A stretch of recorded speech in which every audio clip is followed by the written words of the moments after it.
d'abord, dans le Classroom, nous retrouvons les vignettes des différents cours auxquels soit vous participez en tant qu'élève, soit les cours que vous avez créés en tant qu'enseignant. Sur ces vignettes, vous retrouvez un certain nombre d'éléments. D'une part, le titre, par exemple ici multimodalité en formation, le nombre d'élèves participants, un raccourci vers le carnet de notes. Alors c'est quelque chose qu'on n'utilise pas forcément beaucoup en formation continue, mais c'est une possibilité. Et un lien direct vers le dossier Drive, généré automatiquement par l'application, dans lequel sont répertoriés tous les travaux des stagiaires et tous les documents que vous avez intégrés dans les devoirs. Si je clique ici, j'atterris dans le Drive. Je retrouve le dossier Drive de ce cours. Je retrouve les sous-dossiers activité par activité, tels que je les ai conçus et créés.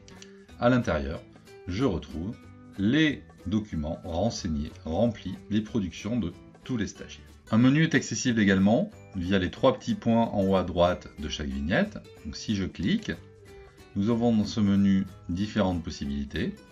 Soit déplacer la vignette, donc par exemple ici vous pouvez organiser l'espace de votre page d'accueil dans le Classroom en déplaçant la position des vignettes qui sont positionnées par ordre chronologique de création des cours. Donc le cours le plus récent auquel je participe ou que j'ai créé est en premier et le cours le plus ancien en dernier.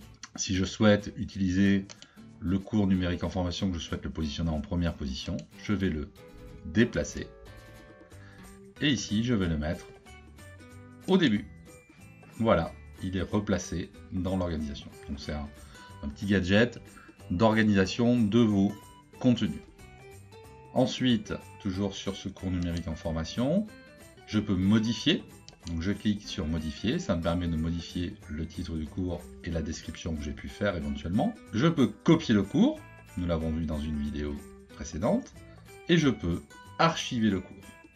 Donc ça c'est important, nous le verrons par la suite, mais cette notion d'archivage, elle vous permet de faire disparaître de votre console d'accueil un cours. Lorsqu'il commence à y en avoir beaucoup, c'est difficile de s'y retrouver. Donc si ce cours, pour l'instant numérique en formation, je n'en ai plus besoin, je peux décider de l'archiver. Il sera rangé dans un tiroir un peu caché, on va dire, ce qui permettra que sur ma page d'accueil, je limite un peu le nombre de vignettes, et je pourrai à tout moment aller rechercher ce cours archivé pour le remettre en ligne dans la page principale.